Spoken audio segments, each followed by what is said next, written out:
Thank you so much, Jacques. And I have to say, you prompted me to remember something that I thought appropriate to share. Several years ago, I had the opportunity to direct a series in Antarctica as being a film director, and I got to take 2 Indigenous Australians, and it was only on the voyage down there that we realised they were the first 2 Indigenous Australians to ever go to Antarctica. And they were 19 and 21, so it was quite a big awakening for them. And I sat down with one of the Indigenous young people, Malcolm, and I said to him, Malcolm, what is the one thing that you have taken away from this trip, life-changing? And he looked at me in the eyes and he said, I have realised that there are people who dream and wake up from their dreams. And there are people who dream and decide to make their dreams a reality.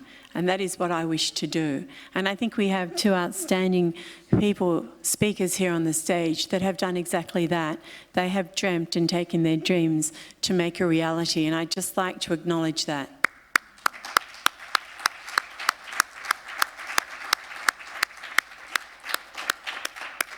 And to dream and make dreams a reality, I really encourage particularly all of us here and young people that are here to not take no as an answer, but when people do say no to you, you say thank you.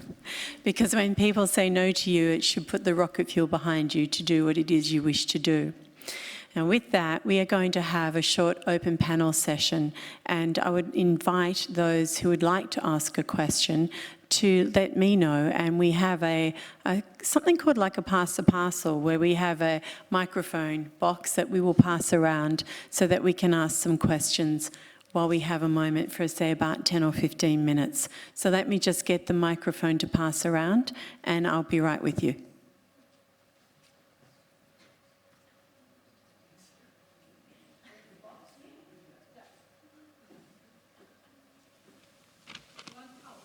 And I think I know that there was one person down here who had a question to start with.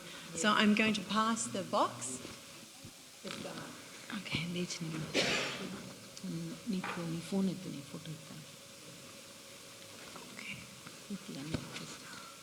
just a second.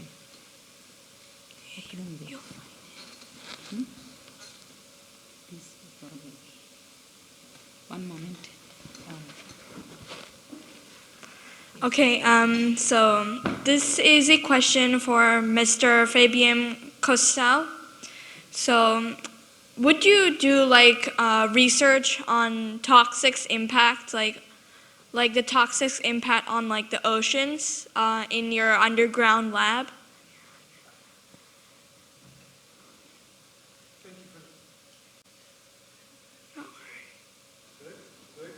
No, not yet. There we go. Okay, good. Thank you for that question. First of all, how old are you? I am 11 years old. 11 years old. That's amazing. I heard rumors you were doing some amazing things yourself. So, yes, the short answer is absolutely. Because building an underwater habitat and laboratory just to sit down there and have fun is great. But we might as well do some work while we're at it.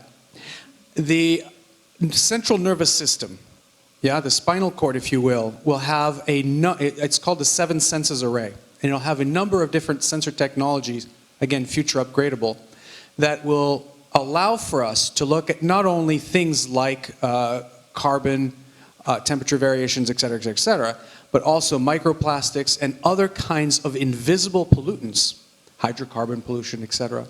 PBDEs, etc., and PCBs, and so on, so that we can have a much better scope in terms of the data stream, what do you call it, the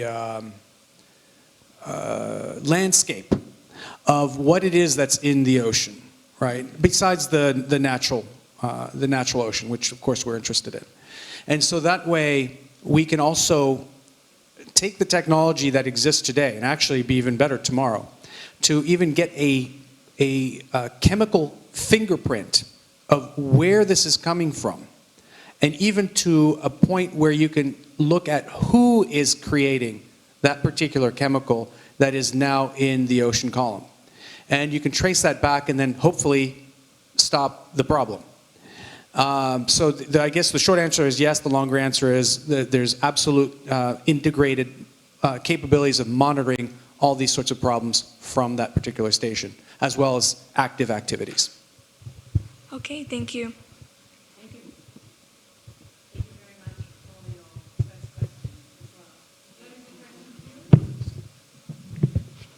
I think we have a second question over here, so if you don't mind playing Pass a Parcel. I'm sorry that there are no prizes inside Pass a Parcel, but... That's the fun of it. It's fun. but we're liking it. Thanks so much.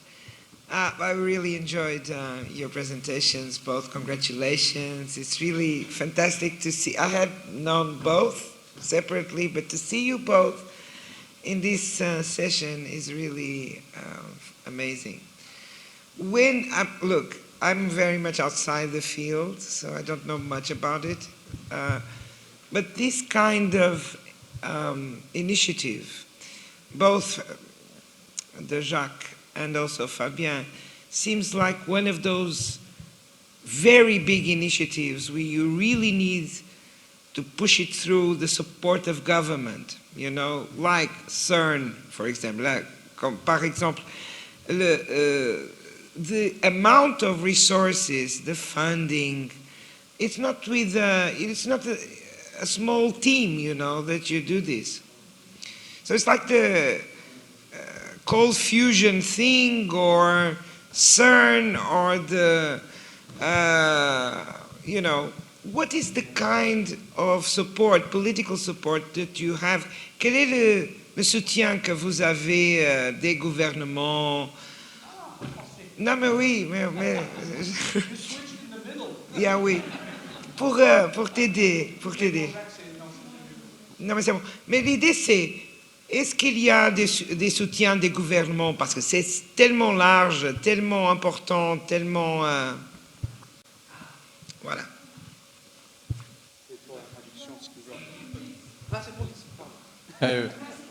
C'est traduit ou pas?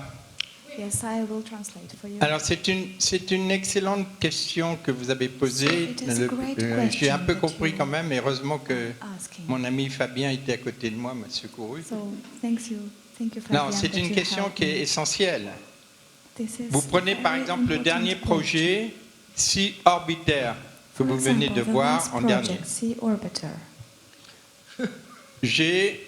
Grâce, il se trouve, au président de la République française, Emmanuel Macron, avec qui j'étais tout à l'heure encore, il m'a demandé donc à One Ocean Summit de relancer ce projet Sea Orbiter. Donc il faut, c'est au niveau d'un président de la République un projet comme ça. Ce qui fait qu'automatiquement, vous avez les instances de recherche comme l'IFREMER, en France c'est l'IFREMER, aux États-Unis c'est la NOAA, qui automatiquement sont d'accord pour participer au programme. Mais après, il faut trouver les financements. Donc l'État peut participer à une partie du financement, mais par les temps qui courent, c'est complexe, mais c'est indispensable. Mais ça permet de donner une crédibilité, surtout que c'est un projet international qui s'inscrit dans les grands enjeux océaniques, puisqu'on parle d'une station ISS de l'espace. Donc, en entraînant l'Europe, on en a parlé avec différents responsables portugais tout à l'heure, avec le président de la République, en entraînant le Portugal, entre autres, dans ce projet. Donc, il y aura des chercheurs. Je suis très sérieux. C'est tout à l'heure qu'on a décidé ça. Voilà. Donc, dans ce projet. Après, c'est des projets quand même qui coûtent beaucoup d'argent, il faut être honnête. Mais c'est des projets, je voudrais dire, avant de parler d'argent, qui demandent d'être extrêmement rigoureux sur une charte. Comment on utilise un engin comme ça? Comment on fait les maisons sous-marines avec Fabien? Il y a une charte très stricte qui fait qu'il n'est pas question de faire ce qu'on a fait sur la Terre. Donc, j'ai zéro déchet, absolument, et un comportement irréprochable sur l'utilisation de tous ces engins. Donc, c'est clair, ça. Après, on entraîne le monde industriel qui de plus en plus vont sur ces grands enjeux de transformation de notre civilisation et sur les énergies renouvelables. Donc le monde industriel, il y a 10 ans, n'était pas prêt. Le monde politique n'était pas prêt. Donc on a galéré avec les Cousteau et moi-même à faire ces maisons sous-marines dans le passé, aller chercher de l'argent. On passe 80% du temps à chercher l'argent, je déteste ça, et on passe 20% à rêver à faire la technologie d'une telle aventure humaine. Voilà. C'est la réalité. Donc il faut faire des équipes. Mais vous avez raison, dans ces projets-là, il y a un problème de juridiction, de savoir est-ce que vous avez le droit ou pas. En France, on n'a pas le droit de mettre maintenant une maison sous-marine. Quand Cousteau il a fait sa première maison sous-marine au Frioul, on ne lui a rien dit. Il l'a fait. Moi, quand j'ai fait ma deuxième maison sous-marine, parce que la première c'était au Japon, la deuxième au Frioul, on ne m'a rien demandé. Aujourd'hui, je propose, ça fait 10 ans, 20 ans que je me bats pour faire une maison sous-marine à nouveau au Frioul. Impossible, la juridiction ne me le permet pas. Voilà. Donc c'est important d'avoir les hommes politiques, d'avoir les institutions à nos côtés et d'avoir tout le côté aussi éducatif. Tous ces programmes, comme je disais tout à l'heure, c'est l'éducation. C'est offrir des outils de référence, de symboles pour les jeunes générations, pour les engager dans ces grands enjeux, dans les sciences, dans la connaissance de l'univers et dans la connaissance du monde sous-marin. Et ça, c'est pour ça qu'il faut avoir des rêves. Même si on ne les réalise pas tout de suite, il faut en réaliser le maximum. Parce qu'il y a un homme, rappelez-vous, extraordinaire, qui s'appelait Jules Verne. Il disait, tout ce qu'un homme, écoutez-moi bien, un homme ou une femme, bien sûr, un homme ou une femme, est capable d'imaginer, d'autres hommes seront capables de le réaliser. C'est évident. Quand Jules Verne, il a pensé au capitaine Nemo, quand il a pensé à 20 milieux sous les mers, il disait à l'époque, il y a à peine plus de 100 ans, et quand il parlait aussi, il a fait de la Terre à la Lune, le premier homme sur la Lune, il y a un peu plus de 100 ans, il disait il va falloir, pour aller sous l'eau, vivre comme le capitaine Nemo, vivre comme le commandant Cousteau, il faudra 1000 ans, mais on va y arriver. À peine 60 ans après, pas un siècle, 60 ans après, Cousteau réalisait le rêve de Jules Verne et l'homme était un peu plus tard, 7 ans plus tard, sur la Lune. Voilà, donc ayez des rêves.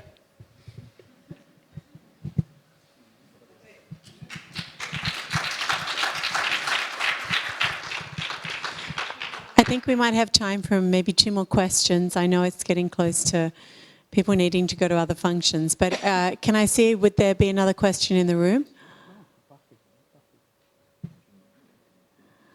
Because I know I have one question, Fabien, just to ask you, which is the International Space Station obviously has been a collaboration with many countries over a period of time, and they have started with something and then they have added and built and created something that has become quite international and in a sense gives us hope that as different parts of humanity on the planet we can come together for a common cause or a common vision to explore. Do you have that same sense of feeling about the International Sea Station at the bottom of the ocean being something like that, being a collaboration between many countries and seeing it be able to be also a beacon of hope for us for the future? It must be. It must be a beacon of hope. It must be an open door policy because the ocean is a communal good. This is our natural resource bank account for us as a species. It is also a place that gives us hope. It's a place that gives us the drive for the future. It's one that we must protect. So as far as the sea station, Proteus, and I'm assuming Sea Orbiter as well, it's meant to be used by the international community. It's meant to be a vehicle and a home for people from all nations. Because at the end of the day, the only way that we get out of the situation we're in is that this becomes a benefit to society globally. As such, even though the first one will be in Curaçao, the door is open to anyone who needs or wants to use it for their research, for their solution building, for their technology, for the ability to be able to better understand the undersea world. And along with that will be the passion and the storytelling and all that. But yes, 100%. Now, Proteus already has an MOU with the government, so that part's one of the hard parts is done. As Jacques explained, most of the struggles with these kinds of programs or most of the effort is in finding funders, whether it's public or private, whatever it is. In the case of Proteus, the first two phases are investment funds. So people come in and they become a partner in the actual project. And the largest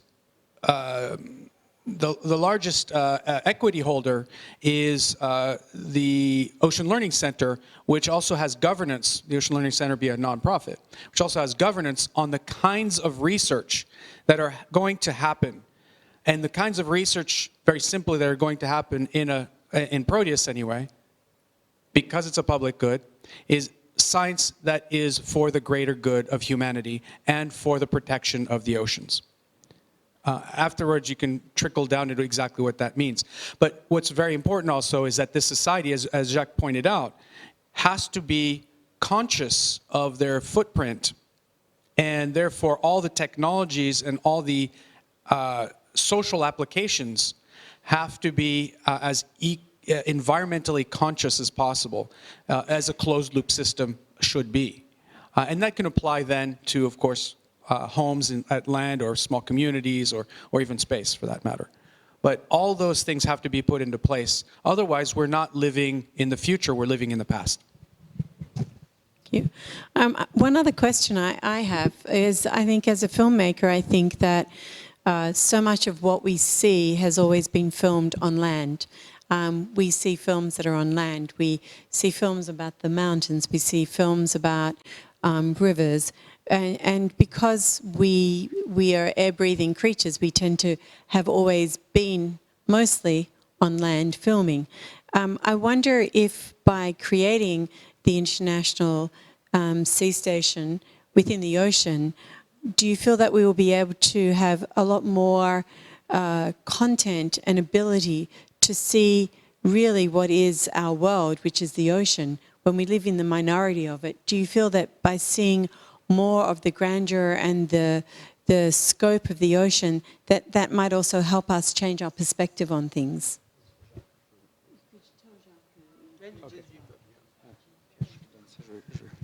Et puis après, je t'expliquerai.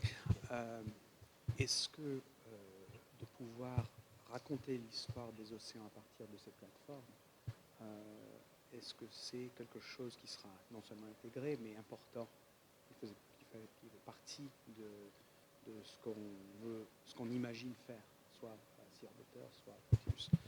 Si tu veux, je commence et puis après. Okay. Yeah, so, sorry, I had to translate a little bit. It's kind of a loaded question. Coming from a family of storytellers, obviously the answer is yes. I feel extremely strongly that it's not enough to do the work. It's also very important, especially in today's world, to be able to share it with the general public, whether it's streaming media or traditional media or what have you, or even virtual print or traditional print.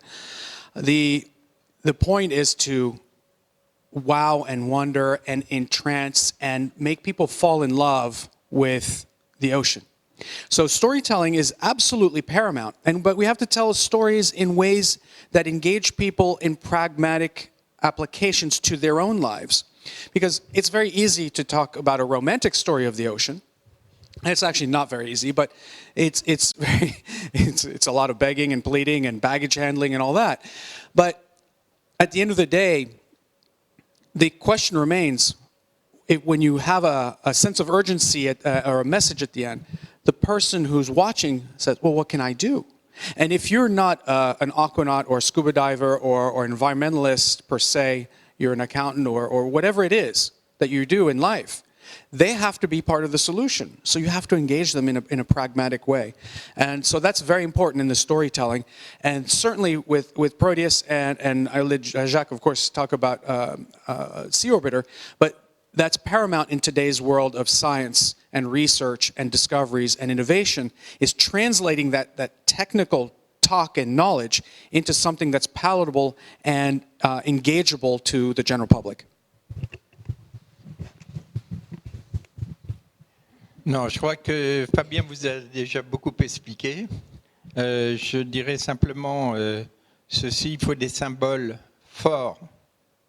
Ces projets dont on vous parle avec Fabien, et même avec Peter, avec Eurohab, ce sont des projets à très grande valeur symbolique pour entraîner justement cette prise de conscience. C'est très important. Voilà. Donc c'est vrai que, en ce qui me concerne, et même vous, on ne serait pas là aujourd'hui s'il n'y avait pas eu le commandant Cousteau. Peut-être dans 30 ans, il nous a fait gagner au moins 30 ans, 40 ans. Lisbonne n'existerait pas aujourd'hui dans ce congrès des Nations Unies. Donc il faut des symboles forts. C'est très, très, très important. C'est très important. Ce n'est pas juste comme ça, un geste, juste le plaisir personnel. D'abord, tout ce travail est mené avec des équipes extraordinaires, planétaires. Il faut des hommes comme le commandant qui portent un peu le flambeau, d'autres hommes maintenant comme Fabien. Mais moi, je suis plus un homme d'équipage. Je préfère que Fabien vienne avec moi et porte le projet, d'abord parce qu'il est beaucoup plus jeune, donc je suis lucide sur mon âge. J'ai toujours voulu que ce soit les autres qui portent ces projets. C'est très important.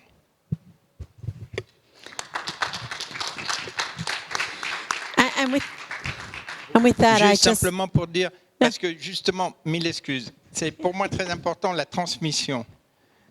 C'est pour ça que j'ai une fondation qui porte le projet Sea Orbiter, entre autres, et qui porte toutes ces valeurs sur les océans. J'ai une fondation qui porte mon nom, par contre, en France, et c'est le président de ma fondation, c'est le prince Albert Régnier, le prince Albert, pas Régnier, c'est son père, le prince Albert de Monaco, et on veut offrir aux jeunes cette passion sur comment, parce que les grands problèmes littoraux, on n'a pas eu le temps de vous expliquer, de plus en plus, notre civilisation va le long du littoral. On est 7 milliards aujourd'hui. L'OCDE nous montre qu'il y a 50% de la population mondiale qui va vers le littoral. En 2050, c'est demain, nous serons 10 à 11 milliards. 75% iront le long du littoral. Et une problématique, la problématique de la montée du niveau des océans. Comment aborder tous ces phénomènes calmement, sans catastrophisme? C'est pour ça qu'il faut faire des fondations, il faut faire des projets comme Fabien pour mieux comprendre l'océan et tous ces grands enjeux. Voilà.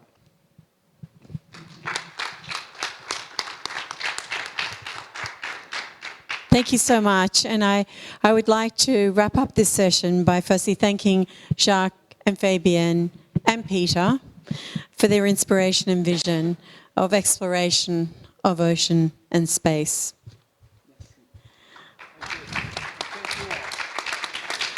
I would also like to thank United by the Sea, Christina Rocher, Atune, for organising quite a thought-provoking event today. I'd also like to thank our young budding scientist, our 11-year-old, who has been here tonight, who's so passionate and came here with a wonderful question. And I hope that your inspiration will continue with others into the future. And for all you attending tonight, I leave you with that same thought. Are you a dreamer, or will you turn your dreams into reality like these two amazing scientists have here? And please leave, not just today, but this event and into the future, always challenging yourself about what it is you're doing to be part of the solution. Thank you and good night.